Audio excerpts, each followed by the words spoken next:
Hello, Ben. Oh, Chezi. How are you? I'm doing good. How are you? Good. You've moved again. I moved yet again. Okay. And how was that transition?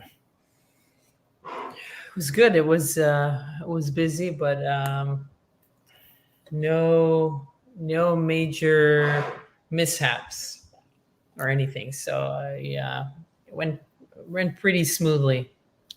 Did you learn from last move what to do this move? In a way, it was different from my previous moves because my previous moves were from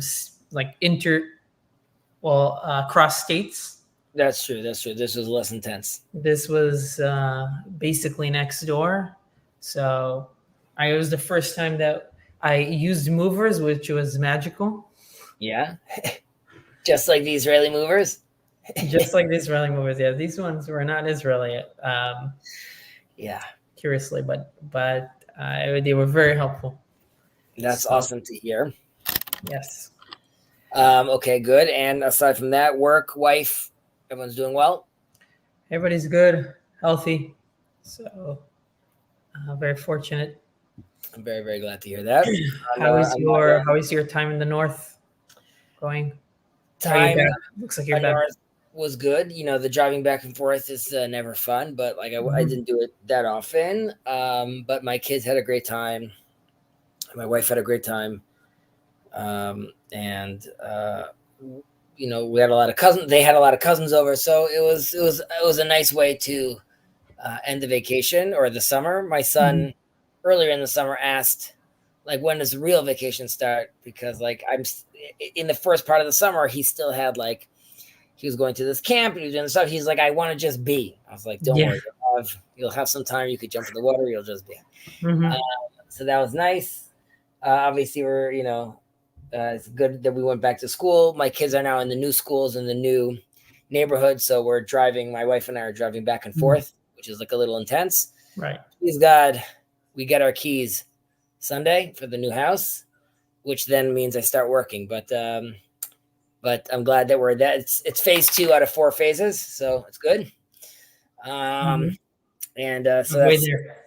Well, halfway there. Halfway there. Exactly. Yeah. But it's nice to see a new neighborhood. I'm excited to see that people in the neighborhood are talking about like different learning groups and things like that they want to start. So that also is exciting, and I hope that works out well. Okay, because we have these long gaps, I sent you again I did like a summary again of where we got to up until now in chapter 2. So I just figured we would go through that. Yeah, that chapter 2. And again, we'll see. It could be a little technical the way the AI shoots out like these things. But let's see what it says, and then we'll continue from there. That's good. Yeah. Do you want to also? We don't have to open it up yet. Do you want to also tee up the Rambam itself? Yeah, that's in the pipeline after this. Got you. Okay. So mitzvot. So some of the things we talked about, mitzvot and free will. So we're trying to locate the locus of like the free will, where it's in and where it's maybe not. Is there will within the 5 parts we were talking about of the nefesh earlier? Right. So mitzvot and transgressions are found in the emotional mode and the motivational parts of the soul where humans have control.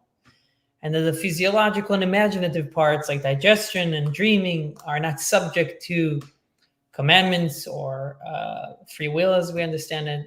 They function automatically and aren't influenced by direct choice. Right. We said like I could choose to eat this food. The second it's in my mouth and I start swallowing it, at that point it's automatic. Right. So here it reiterates that free will exists in the parts of the soul that allow for moral decision making, which the digestion is not part of. And today's world often attributes behavior to external factors like birthplace, culture, genetics, raising the question of how free we really are. Interesting.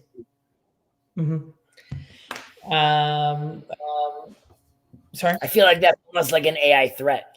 Yeah, that's kind of like, I mean, obviously, we can think about like when Yeah, birthplace, I mean, like the nature nurture kind of discussion. exactly. Well, but for will itself, I guess the second one. Let's see if this is this true? Is this a right? The will is not a specific part of the nefesh, but the force that unifies its parts, allowing humans to act consciously. According to the Rambam, it's like scaffolding, right? Like we were talking about, like the difference with how the Kabbalists see it as like this, it connects to all these spheres. Basically, it all connects back to the source. Here, there's a sense where it's not like a part of nefesh, more it's those things that put those things together. Mm-hmm. But which again, we said if we dig deeper, ultimately that also means it connects back to the source. It's just sort of levels of how close they are to the source. Right.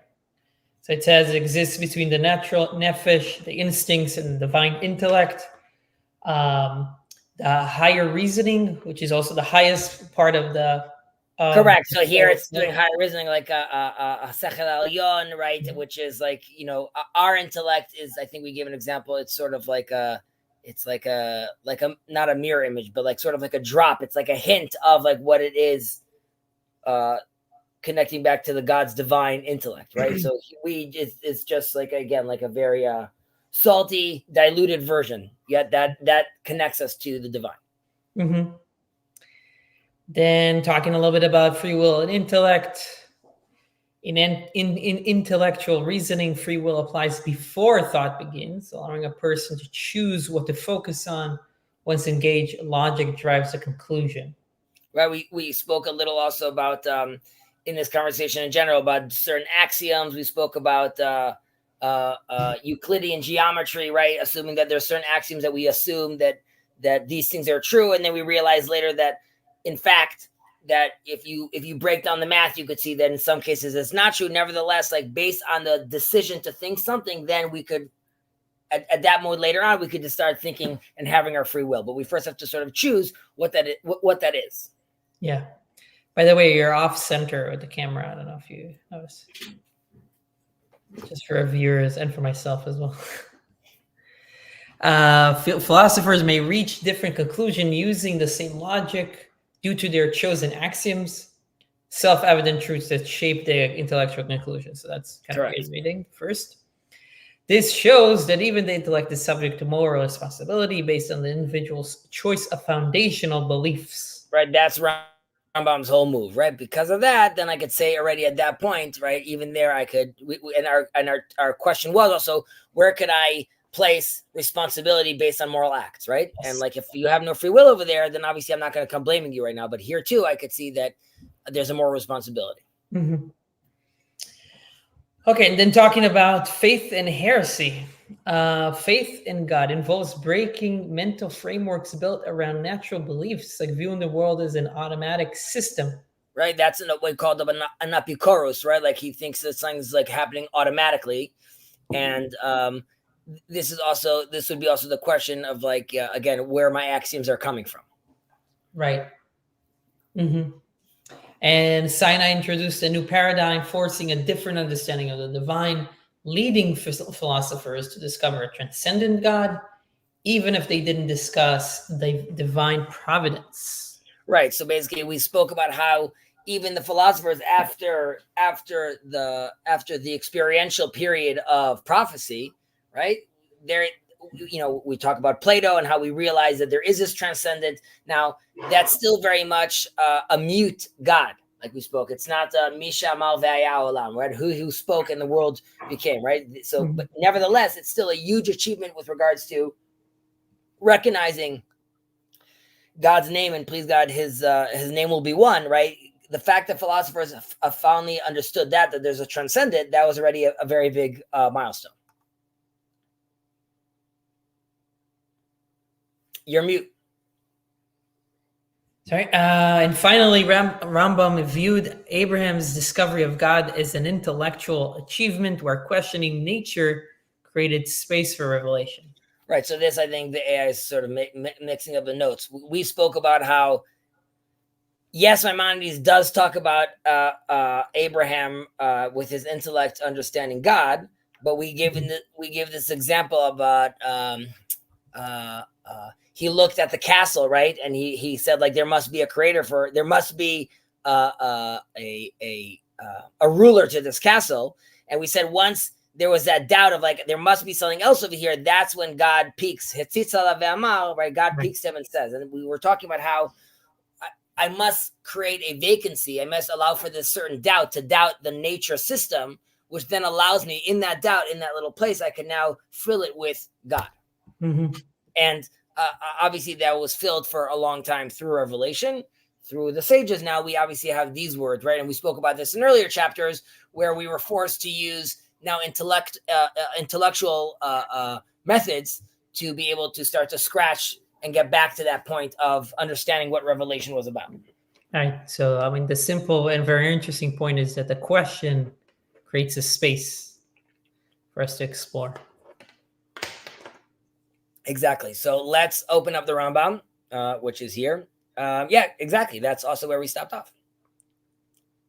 Kudos on you. So Cool. Let's read that. Can you scroll down for a second?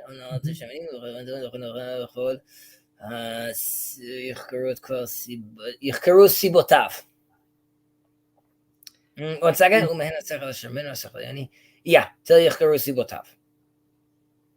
Let's see. Okay. So I'll start it in Hebrew and then I'll go through the English. Sure. No, that's not where we were. We were where you stopped above. I'm saying stop here when you're reading now. You want to start here? Yeah. אומנם המעלות הם שני מינים, מעלות המידות ומעלות שכליות, וכנגדם שני מיני הפחיתיות. אומנם המעלות השכליות הם ימצאו לחלק השכלי, מעין החוכמה, והיא ידיעת הסיבות הרחוקות והקרובות, אחר ידיעת מציאות הדבר אשר יחקרו סיבותיו. Exactly. Okay. English? Yeah, sure. To help me figure out where to stop them. I'll just start. And now, as for the virtues, they are of two kinds, moral and intellectual, with the corresponding two classes of vices. The intellectual virtues belong to the rational faculty, and they are wisdom, which is the knowledge of the direct and indirect causes of things based on a previous realization of the existence of those things, the causes of which have been investigated. Stop there. Exactly. The causes were there which have been investigated. Okay, so let's see how we do this.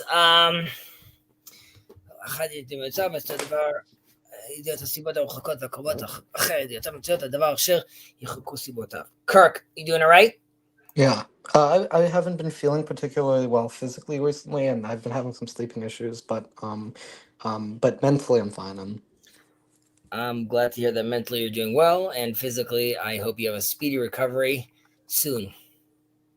Take care of yourself. It's just a bit hot in here, but yeah, so I decided to come on, and so this seems to be, so this is, what's the word? So there's moral and intellectual. Do you know what the Hebrew words for these are?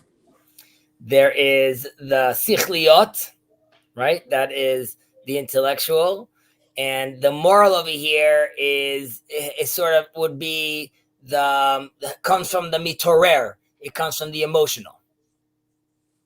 Okay, so probably a better way would be emotional. Do you think that would be a better translation? Yeah, so I would say basically what the Rambam, now that we went through, now that we saw that the choice that we have will, we have choice in the portions of the senses, right? The margish, we have it in the portion of the emotion, the mitorer, and we have it in the sichli, the intellect. But now Rambam is going to show us right now are what can I achieve? Basically, assuming I'm making these good choices with these parts of my nefesh, what am I achieving? And these are the ma'alot he's going to be talking about, right? These are the virtues that he's so basically the characteristics of the soul. Right. So there's the emotional portion, we call the moral portion, which says I work on developing good traits. And we're going to discuss more of this in chapter 4, like more in depth. And then there's the intellectual portion, which we're developing our thinking capability, which he actually He doesn't get into that. He doesn't get into that too much. But then Rambam. Sorry, you wanted to say something, Kirk? I just want to ask, have you? So you seem pretty familiar with a lot of secular philosophy. Have you studied any phenomenology at all? No, I didn't study it. I mean, like I. Like Heidegger or Sartre or Merleau-Ponty or Jaspers or any of these people? Yes, so I've read some of their works. I haven't studied it in an academic form. I'm saying, and I've been exposed to this work when I was in law school or in yeshiva or just in the day to day life. So like, and again, there are works of theirs that I've read. In study groups in Kierkegaard and other works, but again, I didn't go. I wasn't The reason formally educated in that. the reason I bring In this up is philosophy. because a lot of the phenomenologists deal with the question about how people interface between their intellectual convictions and their being in the world, or their Of or the course. structure of the consciousness and how it interfaces. Right. I haven't read. I haven't read much of the work. I've read a little bit here and there, but yeah, a lot of that is like talks about integrating the senses to behavior. Right. So again, so we're not doing so much comparative work over here because the focus is more on Rambam. And again, while we do mention exterior sources over here, the focus is generally sort of what Rambam's line of thinking is, which is generally an Aristotelian viewpoint, which we're going to see exactly right now, because the Rambam gives us examples now of like 3 different examples of these intellectual virtues, right? And he writes it out. Mehen, right? We get from him. We have can you scroll down? HaChochma, right? So, and this is classic Aristotle, right? HaChochma v'hi yediyat hasibot harechokot ve'akrovot achar yediyat mitziut hadavar asher yichakru sibotav, right? So to fully understand something, you have to fully understand its cause, right? And this is the famous 4 causes that Aristotle brings, which are there's the material cause, the formal cause, the efficient cause, and the final cause. I was going to say final solution, but I'm like, no, it's definitely not the final solution. So the material cause is, I'm thinking about Peugeot right now and his example of a chair. So we'll take the example of a chair. And the material cause would be like, what are the physical properties, right, that this thing is made out of? And if we're talking about a chair, it would be wood, right? Or let's say a classic chair would be wood. Chairs today could be made out of many things. Then we have like the formal cause, which is like sort of the structure and the different pieces that it's made out of, right? So a chair would be a back and 4 legs. We have the efficient cause, which is the agent involved in the process of turning this into this thing. So in the case of the chair, it would be the factory, the carpenter. Okay, that would be the efficient cause. And then there's the final cause, which is the purpose, right? Why? What is this for? And again, in the example of the chair would be to sit on. So Rambam is saying one has to obviously understand all these 4 things, right, to fully understand. And as far as also using the intellect, when we're talking about chokhmah, to try to understand what we're talking about over here. Now, together, all these things, they really give you a comprehensive explanation. Now, obviously, Rambam is he wasn't using this term, but we've used it here before. He was elevating divine sparks, right, raising sparks, and there are differences also with Chazal and the rabbis and the Greeks, right? So I would say there's a disagreement which one of these 4 is the most important. And according to the Greeks, the focus is really on the efficient cause, like the agent himself. And according to the rabbis, it's the final cause that matters, right? So as far as the Greeks are concerned, it's really the efficient cause. And God created the world, but it just is as a result of God's existence, right? And this is, again, the philosopher's God in a certain sense. As in, we understand that this is transcendent. And because of the transcendent, there is like, he is the maker of this world, but that's the focus on. The focus is on the agent. And as far as Chazal's attitude is the final cause, right? God creating this world, and he had a specific purpose in mind. And without God's like deliberate decision to create the world, there wouldn't be any world at all. And there must be like an ultimate reason for this creation. And that's why we put the focus on that. That's also the way we use the word naming. Right. So as far as the Greeks, your name is the efficient cause. Your name is Ben, and that's who you are. That's the name. According to Jews, Shem is also leshema, for what? What is the purpose of this? Right. So when you have a name, generally speaking, there's the name I'm supposed to fulfill. So in theory, it would be Yecheskel would be, there's what that name means, the telos of the name, the whole history of the name, and that's a name I should ultimately throughout my life fulfill its purpose. Right now, we have shared purposes as Jews, Noahides, humans made in God's image, and then there's more specific purposes that one was created, or we call one's mission in one's life. So these are things that we have to take into consideration. I see. And wait, Hezi, that comes from Ezekiel? Chezi. Yecheskel is a name that both Sephardi Jews and Ashkenazi Jews call their kids. A nickname for Yecheskel in Sephardi Jews is generally Chezi. In Ashkenazi Jews, European Jews, it's generally Chizki or Chesky. I don't know what my parents were thinking, but usually I'm the only Ashkenazi Chezi I meet. I see. And what does Ezekiel, just out of curiosity, does Ezekiel have a specific meaning or purpose? Yes, Yecheskel means chazak, like the strength of God. El in the end is El. Generally, that means like an angel's name, but put that aside. But Yecheskel means God's strength, which is also the same meaning of Hezekiah's name, King Hezekiah, which is Chizkiyahu, which is also chazak. The Chizki is strength. Yahu is one of God's names as far as the letters of the Tetragrammaton. So there too is it's both of those names, Hezekiah and Ezekiel, are the same name. Yeah. Ben, let's scroll down. Umehena sechel. Yeah. 1 second. Umehena sechel. השכל היניב הוא נמצא לו בטבע, רצינו למה מושכלות הראשונות, וממנו השכל נקנה, ואין זה מקומו, מהן זכות התבונה, וטובה הבנה, והוא לעמוד על דבר, להבין המראה בלא הזמן, או בזמן הקרוב, בחירות כוח הפך עלינו, או שכנגדם. Let's stop at שכנגדם.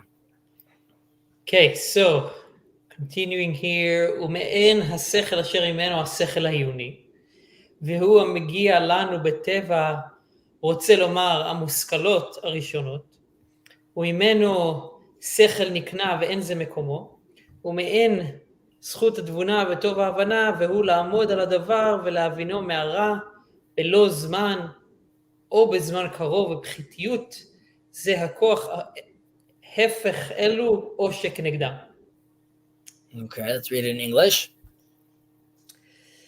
So the causes which have been investigated, correct, reason which belongs to the rational faculty, consists of one, the inborn theoretical reason, that is the axioms, and the acquired intellect, which we need not discuss here, and sagacity, and intellectual cleverness, which is intellectual cleverness. Yeah, right. Okay. Which is the ability to perceive quickly and to grasp an idea without delay or in a very short time. The vices of this faculty are in the antithesis of the opposites of these virtues. Antithesis.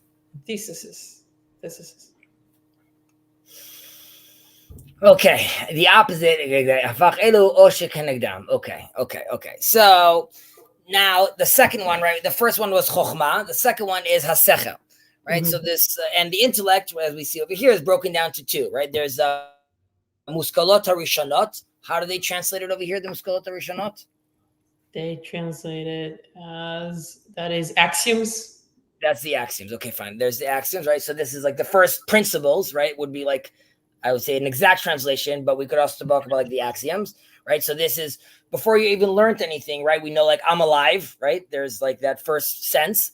And then there's the sechel hanikna, right? The acquired intellect, right? So, or acquired knowledge.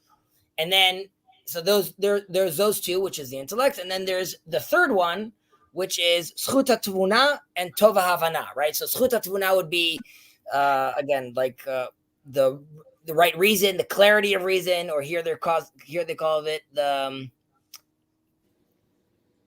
sagency or intellectual cleverness. Okay, I prefer I prefer the clarity of reason, right? And then there's tov havana, which I prefer also, you know, I don't know if I want to say goodness of understanding. What do they say it over here? Clarity of, I mean, you said clarity. Well, I think that zchut hatvuna would be the clarity of reason, and tov havana would be, let's say, intellectual measure cleverness. of good, yeah, the goodness, how well. Right, it's really the quality of comprehension. I would think would be a better example of that, right? Of how what's the quality of me understanding this, and that's why ultimately, if you want to understand something, you have to understand something to its core. Now, Rambam would, of course, not say this specifically, but all these three, this is what Chazal calls Chabad, Chochmah Bina Dat. Right? These things are talked about in a different way, and in the Rambam's view, right? I'm just expressing this right now. I might not be politically correct, but this would be the difference between, let's say, in a certain sense, men and women, which when women are more intuitive, right? They have more bina, which is like it says in Masechet Megillah, bina yetera nitna lanashim, right? Or and which means they have more this intuitive knowledge. However, they're more emotional. And because they're very sensitive, they could have sort of an overload, which is when the Torah says nashim da'aten kala. It doesn't mean what people like to think, like, oh, the Torah is saying women are simple-minded. Rather, with regards to the dot and being able to handle all that information, it gets difficult to them because they're very sensitive to all these things. On the other hand, men are more intellectual with that in that sense. However, they have a difficulty with discernment, though, right? It's a little more logical. And this is why, of course, we have, as you and I and Kirk also, in Masechet Avot, we famously know im ein dat and bina ein dat, right? This is really opponent processing. You need both of these elements together, working together to create a single intellectual brain. So while we are all individuals and we have our individual job, as men or women, when we find our partner, that allows us to really phase shift to another level of intellect, because we are getting to manifest both of those elements at full capacity. We unite our powers. Unite our powers, and we become one. Exactly. Mm-hmm. Let's continue. Okay. שכנגדם, אבל מעלות המידות. אבל מעלות המידות יימצאו לחלק המתעורר לבדו, והחלק המרגיש בזה העניין אינו רק שמש לחלק המתעורר, ומעלות זה החלק רבות מאוד, כזהירות, כלומר ירחת, והנדיבות, והיושר, והענווה, והשפלות, וההסתפקות, והוא שקראו חכמים השירות באמרם, איזהו השיר השמח בחלקו, והגבורה, והאמונה, וזולתם. ובחיתיות זה החלק הוא לחסר בו או להוסיף בהם. That's perfect. Let's stop there. I just want to mention, because they mentioned Avot over here again, and what I mentioned earlier about Avot, I mean, even though the Rambam doesn't mention that, but of and Dat and Bina, again, as we have to remember, this is really Rambam giving us, the way he's going to interpret Masechet Avot is through this, right? So while we've done, and I'm sure we mentioned the Rambam a few times when we were going over Masechet Avot, you could see then when we read these little lines of the sages, we realize again how deep, what in one line you could have a whole, chapter of the Rambam is really hiding in this one little line. Right. So it's just, and here too, he mentions himself, Ezu Ashir Samach Bechalko, right? There's many different levels to read that, but here Rambam fills that with a very deep meaning. Right. Let's read it in English. Mm-hmm. Moral virtues belong only to the appetitive faculty, to which that of sensation in this connection is merely subservient. The virtues of this faculty are very numerous, being moderation, i.e. fear of sin, liberality, honesty, meekness, humility, contentness, which the rabbis call wealth when they say, who is truly wealthy? He who is contented with his lot. Courage could mean faithfulness and other virtues akin to these. The vices of this faculty consist of a deficiency or an exaggeration of these qualities. Oh, let's see, Ben. Exaggeration. Okay, that was good. I wonder who translates these. I mean, I'm sure it says who translates them, but like it's always This one is Joseph Gerfinkel. Joseph, Rabbi Joseph Gerfinkel, please. Okay, so we're talking about what do they call it here? Moral virtues or good virtues? Moral. Okay, well, good or moral. Right. So this is really referring, like we said, to the moral virtues, right? And Rambam gives he lists them out over here, right? Yirat chet, v'nidivut, v'yosher, v'anava, v'shvilut, v'istapkut. So and we see a lot of this also in the ethics of our fathers. And again, these are part of the emotional, right? The part hamitorer, right? This is part of the emotional portion. Yeah. And a man with good virtues is according to the Rambam is like a well integrated / balanced man ultimately, and he uses the five senses to guide him properly through these things, right? So I'm going to use my ears to listen to good things, and my eyes, my nose to do all these things, because we said again the senses sort of don't have their own will, right? I'm using them to push these other things, and now. Later on in classic Rambam form, we always call Derech HaZahav, right? Shvil Zahav, middle of the road. We'll focus on that in the 4th chapter. However, when it comes to the intellect, Rambam always says we should strive for more, right? Don't be in the middle. Just go to the top. So we have to ask also why is this, right? Just in general, when knowing the Rambam and speaking about the Rambam, here he's telling us we should obviously pursue it. So there's the classic understanding, obviously, which is we say in prayer all the time, Hashem Elohechem Emet, right? God's name is truth ultimately. And that's why if you focus on intellect, ultimately you're focusing on the truth, and the truth is only God, right? So you got to constantly be learning more. And it's an infinite amount of truth with that regard. Now, we have to realize that if virtues are part of life, and they manifest according to the Rambam in the middle, there's a balance of it in theory. So this also would raise a question with regards to evil, right? Because with regards to evil, generally speaking, I would say our knee-jerk reaction is if we see evil is to run completely to the other side. Right. I don't want to be in the middle. I want to get to the other extreme of whatever that is. However, we know that even if I run away from evil, right? I could close my eyes. That doesn't make what Hamas is doing right now disappear. Mm-hmm. Right? That doesn't necessarily balance it out. And this is why the Rambam, and we've mentioned this before, he really sees evil as a partial or limited view of the good, right? And this is why when he refers to evil in the guide, specifically in the Moreh, the Guide to the Perplexed, it's like a lack of reality. So evil really isn't a separate force. Rather, it's an incomplete, or the term we're using right now is unbalanced form of good. And it only becomes evil when it lacks the balance of what actually makes it good, right? So in this sense, anytime we see something bad, there's a sense where in it, and this goes back to the divine sparks, we need to counterbalance it somehow and realize that there too, there's potentiality of good, whether we're taking out that from you can use a lot of examples of someone being violent, but using that sort of energy towards doing something very, very good, of course.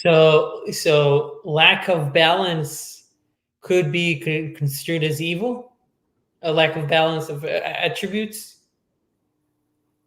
Yeah, well, it's an unbalanced form of good would be considered evil, correct? So, and if we say that,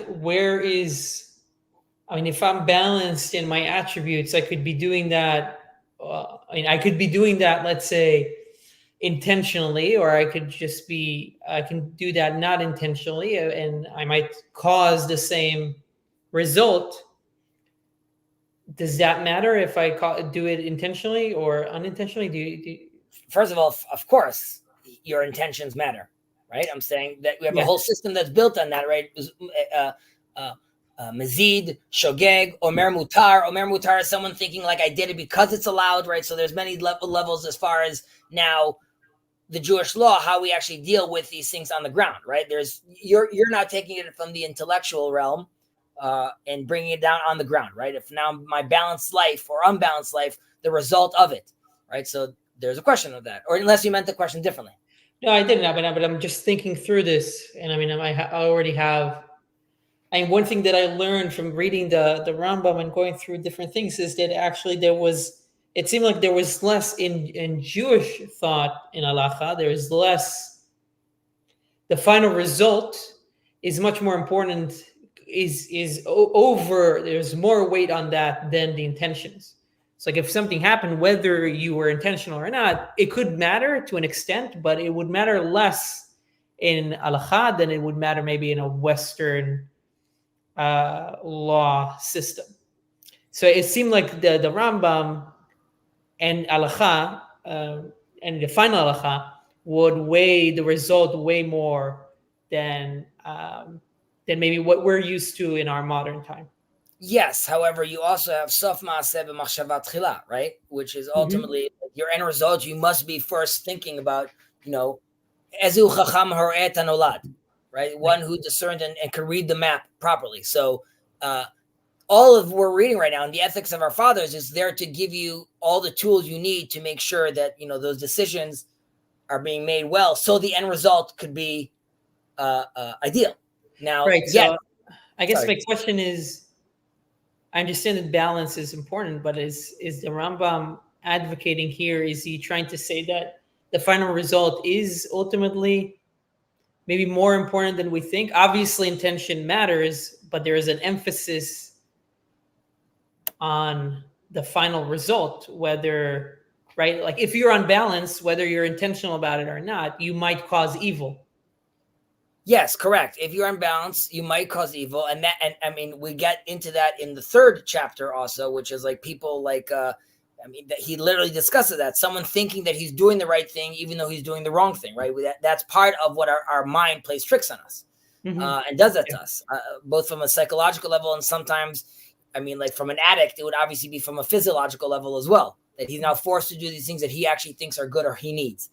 But I would say there's something you said that triggered something, but now I'm losing it. I'm trying to grasp it. 1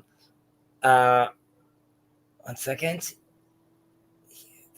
Balanced life. Okay. Yes. That ultimately Rambam believes, right, that if you're going to a certain extreme, right, if you are the person that is, we spoke about this, hafoch beitcha vad lachachamim, right? And make your house so. But if you kick out your family just because there'll be more room for people, right? That's an extreme. And Rambam's going to be like, that's obviously not the balance I'm looking for. So he's always pushing the concept of finding the balance is actually taking quote unquote what we think is evil or what we think is good and finding a sort of balance of that, which is like I obviously have my family and there's a selfish part of me, but that's a healthy selfish part of me, right? I'm obviously taking care of me and my family first. And then of course I want to make sure my house is a place where Torah could be learned and all these things are true, but there's still a certain hierarchy there. And that's the balance that needs to be saved. Now, again, with regards to the intellect, he pushes an extreme for the reasons we just said. But when he talks about evil, again, like the example I said was when something bad is happening, for example, you could say, there is people are being mocked right now. A guy's being mocked right now on the street. So what's being unbalanced right now is we like the fact that people are talking to people and humor could be good, but now it's being used in an unbalanced way. So is this evil that I need to run to the other side and escape? Or is this evil that I just need to realize what it's missing is proper intentionality and proper orientation. And then it now suddenly turns into something good while still using the same components. Right. Okay. Yeah. So it's kind of a slightly different point than what I was thinking about. But I'm sorry, dude. No, it's okay. Yeah, I was thinking about it's just I have other context from other things that I've read that I was bringing to this. One of them is just this. I think this is from the Talmud about the story about the baby, the guy fishing on Shabbat and saving the baby. Mm-hmm. Is that from the Talmud? Yes. Right. So there's something about intentionality. Like the guy went fishing on Shabbat. He's not supposed to do it. And yet he saved the baby, picking him up from the water. Right. So there's some discussion that I remember that is one example of like intentionality and how a person gets rewarded versus punished. Right. So I would say, so there it would be a more of a Nachum ish Gamzu, right? Gamzu letova, which is like that, here it's less of the balance. It's more that ultimately, even bad things ultimately will result in the good. But there you have a little more of like divine providence sprinkled on top of that. Rambam's focus is more of like, less about dealing with a volcano and more dealing with like the day-to-day things you're dealing with. And when we think about bad things happening or evil things happening.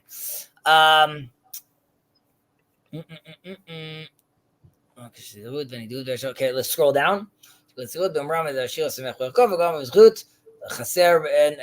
let's see. Aval. החלק הזן והמדמה. אבל החלק הזן והמדמה לא נאמר בו מעלה ולא פחיתות, אך יאמר שהוא זן על יושר או על בלתי יושר, כמו שיאמר שפלוני עיקולו טוב או בטל עיקולו או נפסד דמיונו, או הוא מדמה על יושר, ואין בזה כולו לא מעלה ולא פחיתות, וזהו מה שרצינו, זכרו בזה הפרק. I don't know, do people write like that today? And I wonder how that concludes in English. So you'll get there. So let's read that now in English. Are you looking for it in English? As regards, As regards the faculties of nutrition and imagination, it cannot be said that they have vices or virtues, but that the nutritive functions work properly or improperly.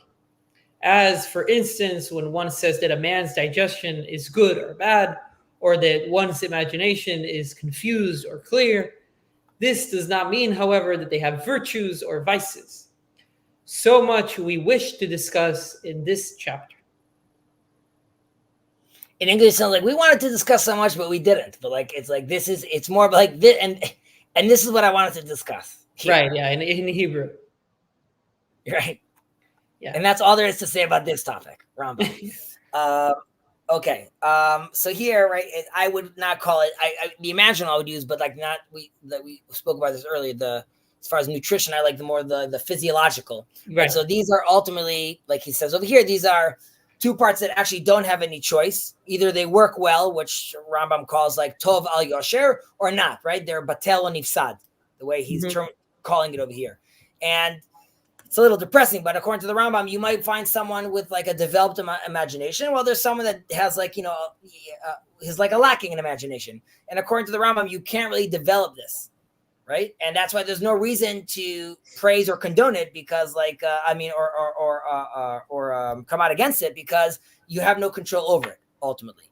And you could only use the other parts of your nefesh to nourish these two parts, basically. They assist them because here you don't really you can't really make a decision when it comes to this. Now, whether or not you could develop your imagination, she also Sherry's over here, so I'm sure she has much to say about developing your. Well, you want it to work properly. So I mean, the spectrum there obviously is also could be pretty big and but according to the Rambam, in theory, if one does all the right things, and he fully develops his intellect, and he does all the stuff he needs to do, if he lacks imaginal skills, he still won't be able to prophesy. Right, that's a natural capacity. Yeah. Correct. So that's it's sad because it means not everyone has the gift, so to speak, right? It's not everyone opens up their third eye, as we spoke. And now the question is that something that you could develop or not, right? Bilam, the prophet.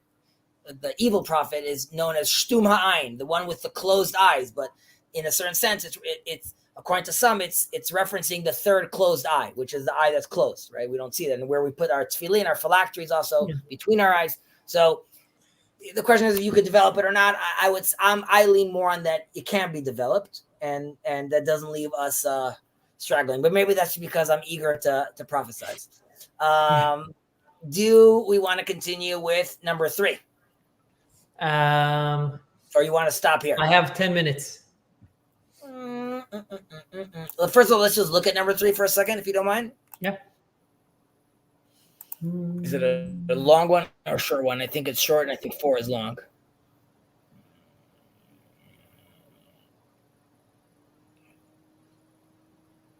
Well, I thought it was short, but Yeah. okay. All right. It's all good. You want to start it? We could start it. We can tease it. So let's start. Let's start. I did put 3 in the title, so Okay. So let's start it. okay. Amru hakadmonim. So 1 second. Amru hakadmonim. Okay, you start reading. I'll tell you where to stop. Okay. אמרו הקדמונים, יש לנפש בריאות וחולי, כמו שיש לגוף בריאות וחולי. ובריאות הנפש הוא שתהיה תכונתה ותכונת חלקי התכונות שתעשה בהן תמיד הטובות והפעולות הנאות, וחוליה הוא שתהיה תכונתה ותכונת חלקי התכונות שתעשה בהן תמיד הרעות והפעולות המגונות. אמנם בריאות הגוף וחלב מלאכת הרפואות תחקור עליו וכמו... Stop there. That's it. Okay. Yeah. תחקור עליו. Okay, concerning the diseases of the soul, the ancients. I'm sure it's Aristotle. What is it right over there? The ancients? It says forward, maybe it means... okay, whatever. That's the ancients maintained that the soul, like the body, is subject to good health and illness. The soul's healthful state is due to its condition and that of its faculties, by which constantly does what is right and performs what is proper, while the illness of the soul is occasioned by its condition and that of its faculties, which results in constantly doing wrong and performing actions that are improper. The science of medicine investigates the health of the body. Is that it? No? Yeah. Yeah, so basically we're talking about an unhealthy or an unhealthy nefesh over here, according to what the Rambam's talking about. And when we say an unhealthy nefesh, we don't mean someone with like a chemical imbalance in his brain or someone with a mental disorder. We're talking someone with bad traits, right? If earlier we're talking about someone with good traits, here we're talking about some bad traits, but we're using, especially in Hebrew, right? Briut hanefesh is usually talked about like the way we use it today is more about mental health. Right. And the way the Rambam really describes it over here, really, the words he uses, shetiyeh tchunata v'tchunat chalakeh, tchunot sheta'aseh behen tamid hatavot v'apulot haneotot. Right? So meaning if one is naturally inclined to do good, then he's basically considered healthy, or vice versa, right? If someone that is not doing good, that means that he's not balanced, right? That means that there's an issue over there. He's acting badly. Let's continue reading.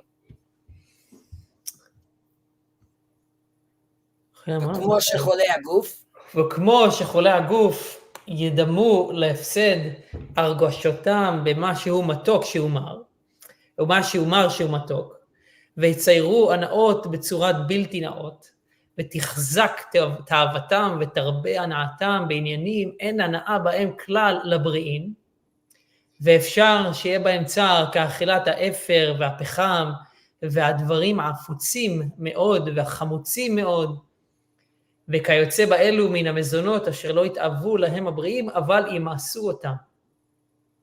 כן, חולי הנפשות, רוצה לומר הרעים ובעלי המידות הרעות, ידמו במה שהוא רע שהוא טוב, ובמה שהוא טוב שהוא רע, והרשע יתאווה לעולם הפלגות אשר הן באמת רעות, וידמה בעבור חלי נפשו שהם טובות. Let's stop there. So first of all, you see what you were mentioning in the last chapter, at least I think what you were alluding to, which is like, what if this is like someone clearly having the wrong balance, right? But the intentionality is not there. He thinks he's doing the right thing. Someone that thinks good is right is wrong is right.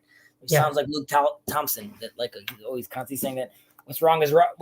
How does he say what's wrong is right and what's right is wrong? I don't know. We'll see. I don't know if the Rambam agrees with him, or at least the Rambam thinks that he's unbalanced. Okay, so you want to read that in English? Yep.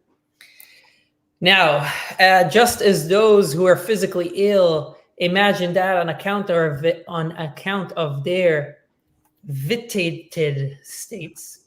What does this mean? Their impairing tastes. the sweets is bitter and the bitter is sweet. And likewise, fancy the wholesome to be unwholesome. And just as their desire grows stronger and their enjoyment increases for such things as dust, coal, very acidic and sour foods and the like, which the healthy loathe and refuse, as they are not only not beneficial even to the healthy, but possibly harmful. So those whose souls are ill, that is the wicked, talking about the wicked and the morally perverted, they imagine that the bad is good and that the good is bad.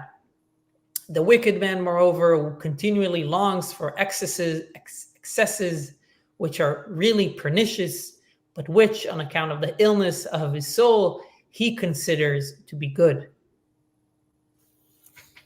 Exactly, a confused person, right? So the Rambam is basically telling us over here, right? He has this comparison that he keeps on doing, right? And he's adding a symptom over here, which is like both mental and spiritual with this person. And like, there's many examples and you're welcome to add examples, but let's say what comes to mind is, let's say, alcohol and cigarettes, right? So someone could abuse his body thinking that this is what his body needs, right? He ends up hurting himself. Today, we know that people again, someone could be in a place where he knows it's bad for him, yet he still continues to do so, right? Mm-hmm. Ultimately. And sometimes I could be in a state, again, where I'm convinced I'm doing the right thing. And I'm not talking about where it's like a mental state, right? And this is why this is also sometimes a very big issue with someone's ego. Someone could have a very inflated ego, or let's say we'll see this many times with, I don't want to say teen stars, but let's say A-listers, right? Where like they live in a certain bubble where no one's telling them no, and their reality turns skewed, and their whole way of looking at the world is skewed. So their intention is not wrong, but they think like, oh, this is normal to talk to people this way. And that's right. It's a lack of feedback. Correct. I mean, you can get it from a closed circle. You can get it if your sources are wrong. I mean, you can believe that something is good because it's advertised that way, but it actually is harmful to you. So, yeah. Hello, RJ. Hello, everybody. Okay, so I would say, and I need to go, Ben. So we'll end on these next. Well, really, this leads to the big question. I guess we'll deal with this next week. Is what is the source of the value hierarchy, right? Ultimately, and maybe this is also McMosif that'll help with this. This is where Kierkegaard comes in with either or, right? Is it the desires or the aesthetics? Like what decides a morality? But we'll get into that next week. But here I would say, just to stress another example, or at least how the rabbi saw this example, which is the example of incest, Gilui Arayot, right? Which is, or if anyone here saw Game of Thrones, they know. Have you seen Game of Thrones, Ben? I did, yeah. Okay, so you know Cersei and Jaime, right? So that love over there, which they think is the most amazing love, ultimately causes all this drama around, right? Bran gets pushed off the window. He can't become king. The father would everyone knows that it's wrong, yet they're so stuck thinking it's right. And that's an example of we know Jaime's a good guy, but what can you understand that this is a crazy relationship that you have over here, right? And according to the Rambam, at least, incest is one of the hardest human things to control. Rav Kook also agrees with this. His reason is because it's so hard because it's rooted in the life force from where you came, right? As in it's within the family. So if you think about it, there's almost something beautiful about the fact that Cersei and Jaime love each other because you can't be any closer. On the other hand, that's what's skewed over there, right? That's what they're not seeing. And or you could look at atomic energy, right? Obviously we have this idea of we're all scared of Chernobyl or Hiroshima, Nagasaki. Yet we know that it's an amazing way of getting energy, and very, very green, relatively speaking. And we have to decide again how we use this balance. And it's the same thing that could be, I guess, giving the example of incest, which is it's a very powerful thing, but it could be used completely wrong. And really, in the end, if you're flipping your values, it's not the source of the problem. Really, that's the result of the problem, right? It's not the problem that Cersei and Jaime ultimately had children. Rather, it's one really needs an external way to measure his own moral judgment so he could see his errors, right? And if there's no way if I can't be outside that box, which is part of what we're going to discuss, maybe we'll even go to the example of Icarus. But ultimately, I have to remove myself from myself to be able to look at these moral things and understand. And if I don't have that, right, I could be lost in a Jamie Cersei sort of situation.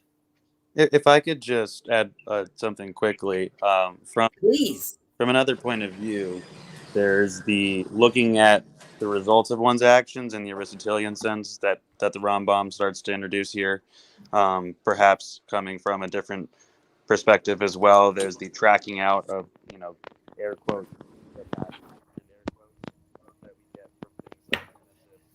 RJ, we're losing you right now in all the most important parts. Oh no, I'm so sorry. Is this better? It might have been where I was holding. Yeah, that's better. I have to go, unfortunately. RJ, I'm sorry, but you obviously no problem. It's good to meet you. So Thank you very we'll much. see you next week. Yeah. Hopefully we'll continue next week. Yeah, I think we'll definitely get into some of what I'm saying next week. So looking forward to your thoughts. Ben, see you later, dude. Bye, everybody. RJ, you were saying? Right. So looking at kind of the air quotes of the pattern and air quotes that we get in things like early parts of Genesis. And as far as to your point about, things turning in on themselves, we get things like Lot's daughters or what goes on with Noah after the flood, where we see these examples of, the almost Ouroboros turning in on itself, tohu vavohu ishness kind of spirit that can present itself, that we should be aware of, that perhaps those who are perplexed need to be able to discern from the pattern itself, because you can try to track out the pattern and make some missteps, by holding on to maybe one thing too tightly as opposed to some of the others. And that's not to say this is the only way things go wrong or become unbalanced, but towards your example of Game of Thrones, I think that's a good one, because also I'd like to point out some of the ways that things get pointed out is in their extremes, when they've been tracked out far enough to see where they go.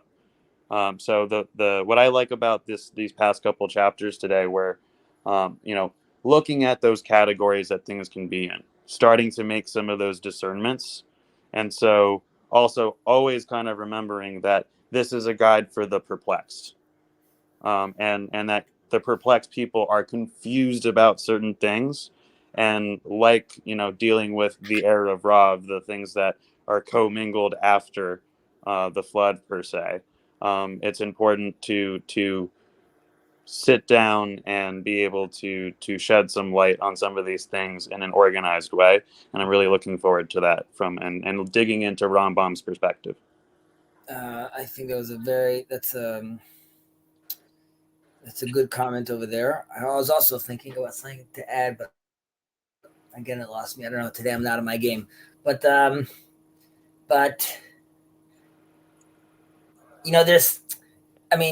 thinking again about a Game of Thrones, obviously, again, ultimately it's for the good, right? Where you see that from Cersei and Jaime comes Bran, that ultimately becomes the new king, right? Ultimately, when he falls out, and you could see that from Lot's daughter comes David, right? King's David ultimately, and even according to some of the mystical teachings, we're told that even the Josephite Messiah, he also comes from incest in a certain way, and we also see that David comes from incest, because that quote unquote unpure or evil shell allows them to go undetected throughout history, and it's sort of a shield in a certain sense. So that's another extreme way of looking at it, is we wonder to ourselves, why do we have these examples? Because while there's one thing to learn from them, which is you just said, how to to look at the pattern and manage to discern,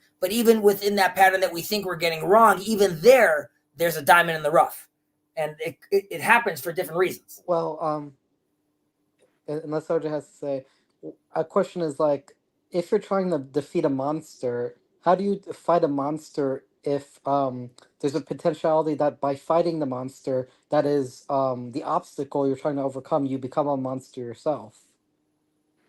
Right, it's crouching at your door, and we say "Vatatim sholbo," right? You must rule it. obviously it's very difficult. And in Ethics of Our Father, again, there at different times you have to be in a different mode, but many times you're told to be careful, right? And that hence we have all these fences, right, to make sure that you don't get overwhelmed and turn into said monster. And again, if you go back to Ethics of Our Fathers, you're being told, you're really giving an operating system of how one best avoid such a thing, which involves a tremendous amount of introspection and thought, right? So you are constantly giving yourself, aside from physical shields, right? So I'm moving myself, I'm removing myself from problematic places, whether it be with hanging out with the bums, hanging out with the women. And by women, I mean, let's say I'm in a place which is inappropriate. Focus. Yeah, but there's a sense at that point, what turns a monster is like, unchecked, quote unquote, power or energy. You want to be taking that same kind of energy and focusing it towards the good. So is there a risk of becoming a monster? You have a Bible full of verses warning you exactly that. Checking your ego, reminding yourself that there's something above you all the time, and that's constantly checking your value hierarchy. Right. Just look at what happened. Look what happens after David gains the kingship. Like, what was his downfall? I mean, that goes towards Chezi's point, I think, very much. Just gesturing very broadly and not getting too much in the details. Now obviously he repents. You can see other kings that don't get it and fail ultimately, and I mean, they're so blind to it that they really need to see it through, like, that traumatic scene where Saul and Samuel, right, when he rips his coat and he says, like, God will rip this away from you. It's almost like it needs to be spelled out to you because you're so confused of the reality that's in front of you. So, like, what's that line from Batman? I'm the hero long enough until I see myself become the monster, something like that. You know what I'm talking about? You live long enough to to see the hero become the monster. Right. Yeah, so, basically that's the idea. Right. So if you allow yourself to fully get corrupted, then that's what's going to happen. And even though it starts with good intentions. Yeah, I didn't know Orthodox Jews liked Batman, and Batman. First of all, you're talking about I'm a rabid Batman fan. I love Batman. Wait. I'm not judging you for it. Side thing. Who's your favorite run? If you love Batman, like, who is your favorite writer?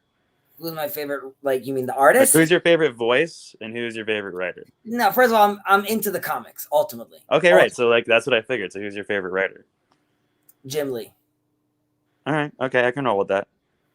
I take that back. I mean, there's so many good ones. I'm less into, like, the thin comics. I'm more into, like, the books, but the graphic novels. But and I don't really have free will anymore because of it. Like, so any Batman movie that's going to come out, I'm going to watch it, whether I want to or not. It's sort of like when Peter Jackson, like, split the Hobbit into 3 movies. Like, that wasn't cool, but what am I going to do? I can't not watch them. I'm smelling a completely different Chezi channel that's just all Batman commentary, and I can tell you already have at least one sub. But going back to how, like, the perplexed thing that Batman deals with, it's discerning how intentions can play out and how to match both to the pattern and your intentions and the intentions of those you're working with, and cooperation. Like, these are all things that will be touched on in a certain way, but we're going to see that it's structured. So I totally appreciate your questions there, Kirk, and I love how we're able to get into them. But we're not going to get straight answers. It's not a formula. It's a presentation of a couple of things about the world in a certain style. I know. As far as reading the Rambam right now, correct? Which is why, Kirk, like, if you notice, we start every one of these with, like, a recap of what we did, like last week or previously, just because, like, it's like RJ just said, this is not really like a prescription of, like, 1, 2, 3, 4. Rambam is, like, sort of like breaking it down, so to speak. But it's a cookbook, not a recipe. Yeah. In a certain sense.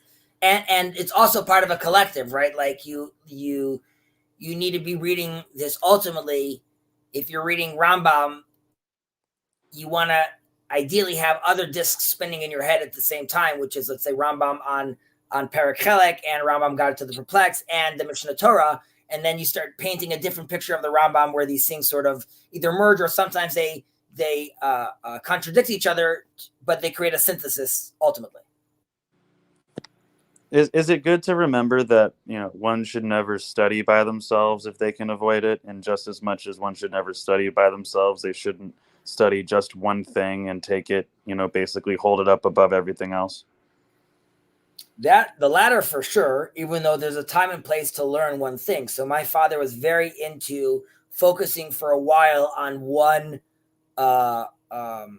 what's the word I'm looking for in English? Really going into something. Well, specifically, let's say if you're going through, let's say we'll keep it just as far as Bible study, right? So you could read Genesis only through Rashi, and then just read Genesis only through Nahmanides. Right. And you'll pick up a pattern, and then next time you read Numbers, you don't necessarily have to know what Nahmanides thinks. There's a pattern. You'll be like, he'll most probably think 1, 2, 3, because that's his classic move. And then you get to build a relationship with these people. Famously, Rav Soloveitchik, the Rav, when he was a child, very strange child, but part of this famous dynasty, and he would listen to his father learn. And he says that his friends were these rabbis. Like, the Talmud rabbis were his friends because they came alive when he would study. And when he would cry at night when his father wouldn't understand Maimonides because he felt like he failed his friend.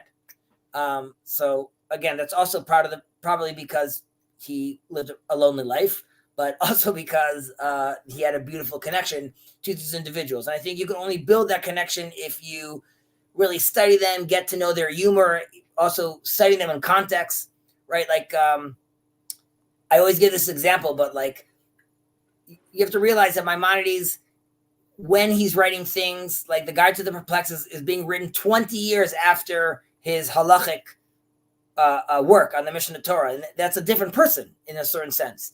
And that's a big 20 years too, his brother dies, he goes through major depression. Like I'm saying, there's a lot of stuff that happened in his life. So all these things need to be taken into consideration. And there's a great series I recommend called Sages by Rav Benny Lau. Is it a TV show? No, it's a book. Okay. Book series called Sages, and it's translated into English now. Well, I know David Lau, who's the Ashkenazi chief rabbi. I don't know any of Benny. This is his nephew. Okay. And what are we all related or something? They're all related, but Jacob would not be a fan.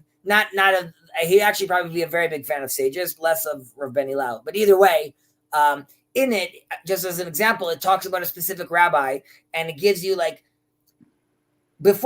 he sort of gives you a snippet of his position on charity, and then also explains to you his background, that he's very poor, and that's how it's like. And then you're like, oh, of course, this would be his position. But when you just read it in the text, sometimes you sort of lose the picture. And this allows you to familiarize yourself with what's going on, the context of the time, and that allows you to, I think, dig a little deeper into the rationale and the meaning and the flavor behind many of these positions. Yeah. All right. On that note, gentlemen, I hope you're all doing well. I hope you have a fantastic day. Take care. Looking forward to it. We'll be in touch. Okay. Bye-bye. Bye. RJ, would you like to schmooze for a little bit? Oh, I was going to ask. Sorry, Kirk. He's out, but maybe you can find him. He hangs out on the Discord voice channel on the Bridge of the Meeting. Oh, on the voice channel? Yeah. In Jacob's Ladder? Not on Jacob's Ladder, in the Bridge of the Meeting. Oh, how do I get access to that? I think Jacob, just ask Jacob, he'll send you a link. Is that Jacob's Discord? No, it's sort of like the Paul Vanderklay Discord. Okay. Anyway. But there's good conversation going on there. Oh, and will you be part of the Hebrew Bible stream tomorrow? Probably not. I just in general, I took a little step back just because I'm moving houses and I'm doing like a lot of like intense stuff right now. But this I didn't want to miss because we missed 32. But if I could jump on, I will jump on. You should feel comfortable to jump on. Okay. Yeah, Well, we'll talk, buddy. Take care. take care. Kamo, I hope you're doing well. I miss you. I hope you and your wife are doing well. I hope work is going well and your gigs are going well. Please, God, stay strong. Yeah, maybe next week you'll jump in and I mentioned Kierkegaard either or. Maybe you could illuminate for us a little. Take care.